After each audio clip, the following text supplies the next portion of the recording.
요한계시록 11장 14절부터 19절까지 한 절씩 교독하겠습니다. 둘째 화는 지나갔으나 보라 셋째 화가 속히 이르는도다.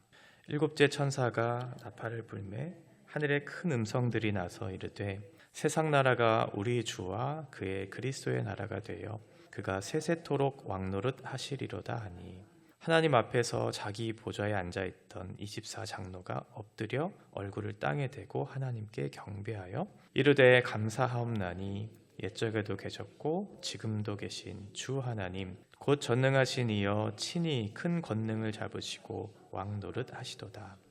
이방들이 분노하며 주의 진노가 내려 죽은 자를 심판하시며 종선지자들과 성도들과 또 작은 자들이 자든지 큰 자든지 주의 이름을 경외하는 자들에게 상 주시며 또 땅을 왕하게 하는 자들을 멸망시키실 때로소이다 하더라. 이에 하늘에 있는 하나님의 성전이 열리니 성전 안에 하나님의 언약궤가 보이며 또 번개와 음성들과 우레와 지진과 큰 우박이 있더라. 아멘. 오늘은 이제 마지막 7번째 나팔 심판이 기록되고 있습니다. 이제 중간에 어떤 10장과 11장 안에서의 교회의 사명과 또 우리의 구원의 역사들을 기록한 본문들이 끝나고 이제 마지막 7번째 나팔 심판이 나오는데요. 14절에 보면 둘째 화는 지나갔다 이렇게 기록되어 있습니다.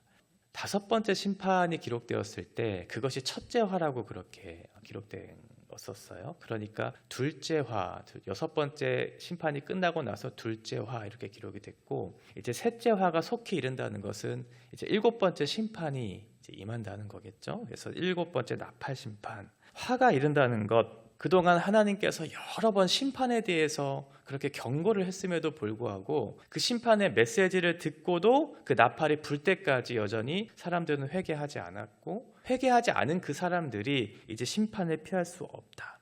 그들은 나팔 소리를 듣고 있었지만 오히려 하나님의 사람들을 증인들을 죽이는 일들을 했었고 그들을 핍박하고 박해하는 일들을 서슴지 않았고 그들이 죽은 그 모습을 보면서 조롱하고 기뻐하고 즐거워하고 서로 예물을 나누며 잔치를 벌이고 있었던 그 사람들, 그 회개하지 않은 그 사람들에게 마지막 심판의 메시지가 전달되고 있는 것이죠.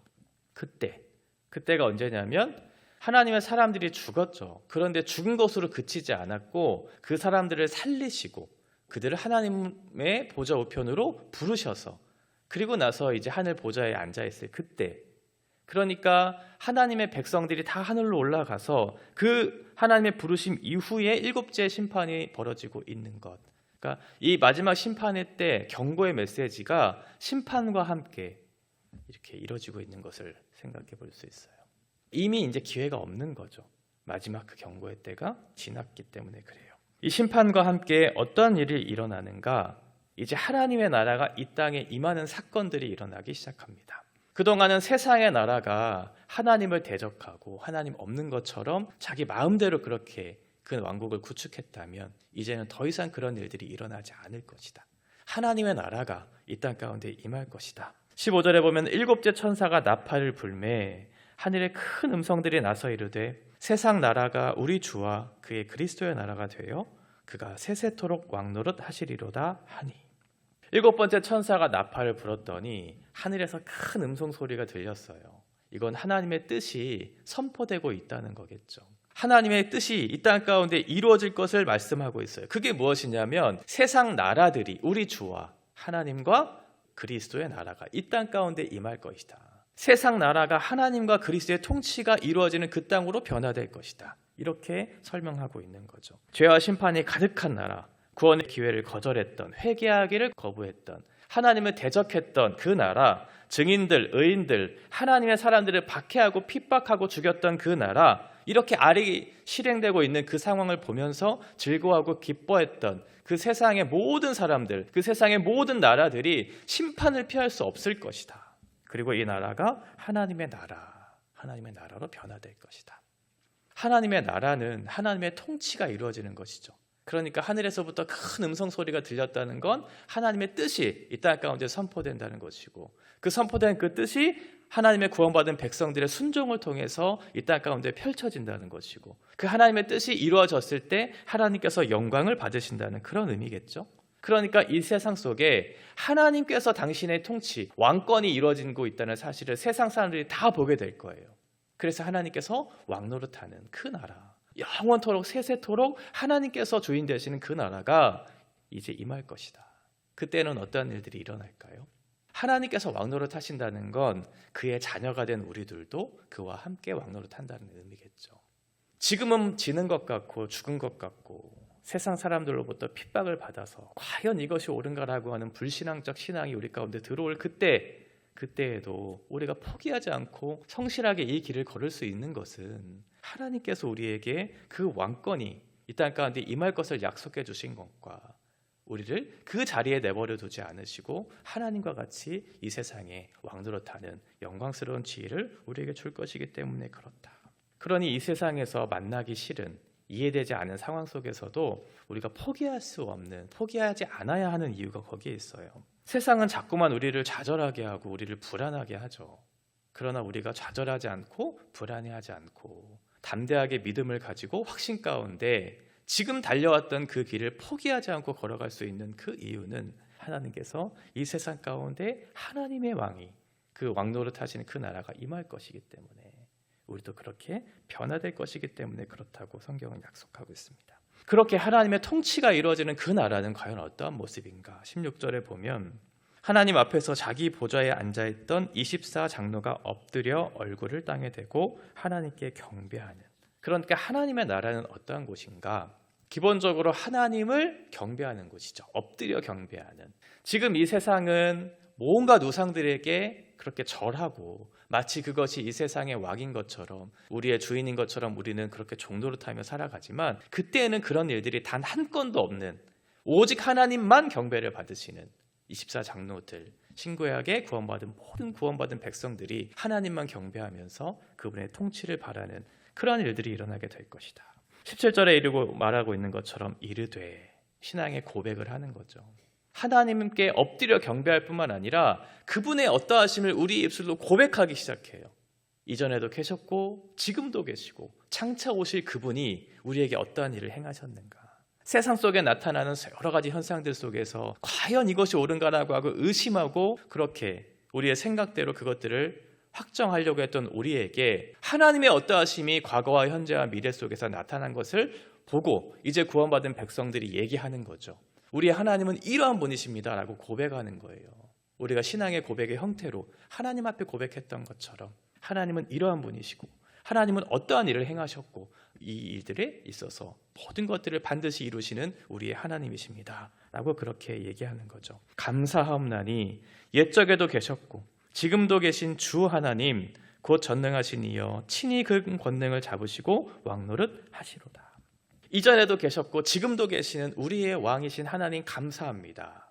당신께서 어떠한 일을 행하셨는지 제가 알고 고백합니다. 그리고 그 일로 인해서 제가 감사합니다. 이렇게 고백을 하는 거죠. 그런데 4장 8절과 비교하면 한 가지가 빠져있다는 것 발견할 수 있죠. 이전에도 계셨고 지금도 계셨고 장차 오실 이라고 4장 8절에서 기록하고 있지만 여기서는 장차 오실 이가 빠졌어요. 그건 지금 무슨 얘기를 하는 걸까요? 미래의 어떤 사건에 대해서 4장에서 얘기하고 있었지만 지금은 하나님의 나라, 하나님의 통치가 이루어지는, 그러니까 미래의 어떤 일들이 이루어지고 있는 것이 지금 이루어지고 있다는 것을 보여주고 있는 거죠. 그러니까 장차 오실 이가 빠진 거죠. 이건 우리에게 보다 더 확실한 그 증거가 되어주고 있다는 것을 설명하고 있어요. 반드시 성취될 거야 이것보다 지금 성취되고 있는 거 네가 보고 있어, 이것은 다른 거잖아요. 그러니까 과거에는 이 미래의 사건이 성취될 거야, 내가 약속했어, 지금 내가 하고 있는 일을 봐봐, 이렇게 얘기했다면 지금은 그 약속이 성취되고 있는 현장을 보여주고 계시는 거예요. 그러니까 요한이 보고 나서 세상 나라가 하나님과 그리스도의 나라로 변화된 그것을 보면서 얼마나 감격스러워했을까요? 우리도 마찬가지겠죠. 지금은 과거에 그리고 지금 앞으로 이루어질 그 일들에 대한 그 사건에 대한 확신도 있고 소망을 가지고 있는, 믿음을 가지고 있는 저희들의 현실이라면 앞으로 우리가 그 장차 하나님의 나라, 그 천국에 임했을 그때에는 이렇게 고백할 거예요. 이전에 하나님께서 어떤 일을 하셨고 지금 이 일이 일어나고 있습니다. 당신이 우리의 왕이십니다. 내가 당신께만 엎드려 고백을 하고 감사합니다. 이렇게 고백을 하겠죠. 이 일은 반드시 이루어질 것이다.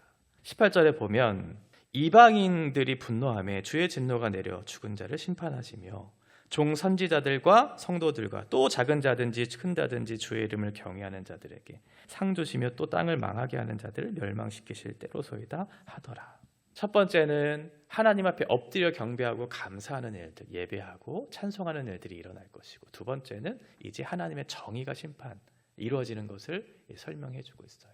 하나님께서 영광을 받으신다는 것은 단순히 하나님의 어떠한 단면만 이루어지고 있다는 그 사실을 보여주기 위함이 아니죠. 우리가 알고 있는 것처럼 하나님은 정의로운 분이시거든요. 그래서 당신의 정의를 이 세상 가운데 드러내 주세요. 이방인들, 불신자들, 핍박하고 박해하는 악한 통치를 따르면서 하나님을 대적했던 그 사람들, 지금은 두고 보고 있으신 것 같아요. 그래서 떵떵거리면서 하나님 없이 살아가는 그 사람들이 마치 이 세상의 주인인 것처럼 살아가고 있는 그 모습, 하나님이 그걸 안 보고 계실까? 다 보고 계시죠. 그런데 사람들은 모르죠. 자기가 어떠한 일을 하고 있는지, 어떠한 위치에서 내가 무엇을 하고 있는지를 몰라요. 모르니까 그렇게 교만하고 그렇게 자랑 삼아서 계속해서 그 일을 하고 있는 거잖아요. 그러나 하나님께서는 그 일을 참고 참으시다가 마지막 7째 나팔이 부는 그때에 이방인들, 하나님을 대적하는 그들을 심판하실 것이다. 선지자들과 성도들, 주의 이름을 경외하는 모든 사람들에게는 하나님께서 상을 내려주십니다. 지금은 비록 지는 것 같아요. 이해되지 않는 상황도 있어요. 마주하고 싶지 않은 현실 속에서 살아갈 때도 있어요. 그러나 하나님께서는 우리들을 신원해 주시고 마침내 우리를 변화시켜 주셔서 우리에게 참된 복으로 주시는 그 영광이 무엇인지를 알게 하실 것이다. 이 사실을 믿고 이 현실을 살아가는 것이 우리와 같은 성도들이죠. 땅을 망하게 하는 자들, 땅을 망하게 하는 자들, 이 세상에 하나님의 통치가 이루어져야 하는데 하나님의 통치, 하나님의 뜻이 이루어지기를 거부하고 대적하고 자기 뜻대로 살아가는 그 사람들, 자기의 나라를 왕국을 건설하는 거죠. 결국은 이게 이 싸움이거든요. 성경은 하나님의 나라와 인간의 왕, 그 나라, 이 나라가 세워지는 과정들을 계속해서 번갈아 가면서 설명하면서 어떠한 나라가 과연 옳은가? 인간은 어때요? 계속해서 하나님의 나라를 대적하고 자기의 왕국과 자기의 나라를 건설하려고 늘 끊임없이 시도하거든요. 그런데 그 나라, 자기 뜻대로 자기의 나라를 세우려고 하는 그 사람들을 하나님께서는 멸망시키실 것이다. 이렇게 하나님의 정의가 마침내 이루어질 것을 선언하고 계세요. 이 일들이 우리 가운데 일어난다면 우리는 어떻게 살아야 할까요? 우리가 지금까지 해왔던 대로 믿음을 지켜야 되겠죠. 사탄은 계속해서 우리를 시험할 거예요. 그때에도 우리는 우리가 달려왔던 그 길을 포기하지 않고 끝까지 성실하게 책임있게 그 길을 걸어가서 최후의 승리를 얻기까지. 지금의 현실이 어렵다고 내가 얻을 수 있는 최후의 승리를 포기하는 것은 미련한 거잖아요. 최후의 승리가 우리 가운데 있을 것이니 지금 비록 힘들어도 끝까지 그 경주를 완주해서 최후 승리를 얻을 그때까지 그 길을 걸어가라고 우리에게 응원해주고 있어요. 그것이 보다 더 확실해지고 있는 거죠. 19절에 보면 이에 하늘에 있는 하나님의 성전이 열리니 성전 안에 하나님의 언약궤가 보이며 또 번개와 음성들과 우레와 지진과 큰 우박이 있더라. 성전이 열리고 있는 그런 모습을 묘사하고 있습니다. 우리가 14절부터 18절까지 봤지만 이제 18절과 19절 사이에는 어떤 연결점이 없는 것처럼 보이는, 좀 어색해 보이는 그런 생각을 가질 수도 있어요. 왜냐하면 계시록에 보면 어떤 새로운 장면이 이렇게 등장할 때 그러니까 새로운 단락이 시작되는 거죠. 그때 어떤 이미지를 사용하냐면 열림이라고 하는 단어를 사용할 때가 있어요. 지금과 같이 열림이라고 하는 단어. 그래서 이것을 18절과 19절을 연결해서 보기보다는 이제 12장이 시작하는 하나의 서론으로 보시는 분들도 많아요. 우리가 장절 구분이 없다고 설명을 들었었잖아요. 그러니까 꼭 이렇게 구분해서 보지 않는다면 19절부터 새로운 단락이 시작되는 하나의 본문으로 볼 수 있어요. 우리가 2장과 3장에 보면 그 7개의 교회에 대한 설명을 우리가 살펴봤었죠. 그리고 나서 4장 1절에 뭐라고 얘기했냐면 하늘의 열린 문 이렇게 표현했어요. 그러니까 열린 문이라고 하는 단어를 통해서 4장이 새로운 단락이 시작되고 있다 이렇게 설명을 했었고, 오늘 본문도 마찬가지로 11장 18절까지의 내용이 마치고 나서 19절에 하나님의 성전이 열리고, 그러니까 열리고 나서 하나의 이미지를 우리에게 보여주면서 새로운 단락이 시작되고 있다. 그리고 나중에 보겠지만 15장 5절에 가서도 증거 장막의 성전이 열리는, 그때에도 새로운 단락이 시작이 되고요. 19장 11절에 보면 하늘이 열리는 이때에도 새로운 단락이 이제 시작되는 걸 보거든요. 그래서 그렇게 구분하시는 분들도 계세요. 어쨌든 최종 심판의 때가 되면 성전의 베일이 벗겨져서 하나님의 성전이 열릴 것이다. 그 성전 안에는 과연 어떤 것이 있고 무슨 일이 일어나는 것인가? 요한이 성전 안을 봤더니 언약궤가 있어요. 하나님의 언약궤. 성전 안에 있었던 성소 중에서도 지극히 거룩한 장소인 지성소 안에만 있었던 언약궤. 대제사장이 1년에 한 번 들어가서 온 이스라엘 백성들의 죄를 회개하는 그런 유일하게 들어갔던 그 지극히 거룩한 그 장소에 있었던 언약궤가 보이고 있죠. 그곳에는 하나님의 임재가 충만하게 있는 그곳이에요. 요한이 무엇을 보았을까요? 그 지성소 안에 있었던 언약궤를 보면서 아마도 하나님의 어떠하심을 보았겠죠. 그전에는 그림자와 같이 희미하게 보였던 하나님의 어떠하심이 이제 지성소 안에 있었던 언약궤를 보면서 하나님의 어떠하심을 분명히 보았을 거예요. 그런데 오늘 본문에 보면 하나님의 어떠하심에 대한 부분들은 잘 표현되어 있지 않아요. 이것은 우리의 언어로 하나님을 설명할 수 없다라고 하는 것을 추측해 볼 수도 있고, 그분이 어떠하신 분인가에 대한 요한의 지식이 아직은 부족해서 그 하나님의 영광과 아름다우심이 내가 알고 있었던, 이전에 알고 있었던 그 사건과 그 내용보다 더 충만하게, 그 영광스럽게 그 자리 가운데 임해 계시는 하나님의 어떠하심이 아마도 있었지 않았을까, 그런 생각을 해요. 그 자리 가운데 하나님이 계셨고 하나님의 나라가 어떠한지 요한은 보다 더 상세하게 볼 수 있었겠죠. 번개와 음성과 우레와 지진과 우박, 이것은 하나님의 말씀의 선포가 이루어질 때 일어났던 현상들이거든요. 그러니까 하나님께서 그 자리 가운데 계시고 그 자리 가운데 하나님의 영광스러운 말씀이 선포되고 있는 것을 요한이 본 거예요. 과연 무슨 말을 하셨을까요? 어떤 말을 하셨을까? 성경에 기록되어 있지 않으니까 우리는 그냥 상상만 하는 거죠. 하나님의 영광, 이것을 본 요한, 우리도 그것과 같이 보는 날이 있을 거예요. 지금은 비록 희미하게 보이고 지금은 부분적이고 제한적인 소망과 믿음을 가지고 살아가지만 그때에는 하나님을 보게 될 거예요. 그리고 하나님께서 얼마나 아름다우시고 영광스러우신지 그것을 우리가 보게 될 것이고, 하나님뿐 아니라 우리도 그렇게 변화될 것이죠. 지금은 우리가 서로를 보면서 하나님의 형상으로 지음받은 존재라고 얘기하지만 서로를 보면서 아름다움을 느끼기에는 너무나 제한이 많은 존재들이지만 그때에는 우리들도 그렇게 변화될 거예요. 서로 미워하고 갈등하고 시기하는 일들이 없이 서로를 보면서 그 안에 담겨져 있는 예수 그리스도의 아름다우심을 보게 될 것이고, 그로 인해서 하나님뿐만 아니라 우리를 이렇게 변화시키시고 우리를 통해서 영광받기를 원하시는 서로를 보면서 서로 찬양하고 경배하고 그렇게 화답하는 그런 영광스러운 일들이 우리 가운데 있을 거예요. 이 세상은 왕이신 하나님께 속해 있다는 것, 오늘 본문은 얘기하고 있습니다. 하나님께서 심판하시는 그 날에 당신의 대적들을 심판하실 것이고 무리들을 멸망시키셔서 당신의 정의를 바르게 세우실 것이다. 그래서 세상 나라는 멸망 가운데 심판을 받지만 하나님의 나라는 영원토록 그곳 가운데 있고 하나님의 뜻이 선포가 되고 하나님의 뜻이 그 통치가 실현이 되는 그 나라가 임할 것이다.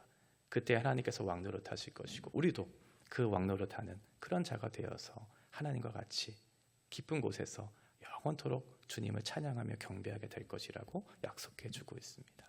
이 본문을 마무리하면서 또 한 가지 생각하게 되겠죠. 우리가 무엇을 고백하고 무엇을 감사해야 하는가, 그리고 끝까지 우리는 어떻게 믿음을 지키며 살아가야 하는가를 다시 한번 묵상하게 돼요.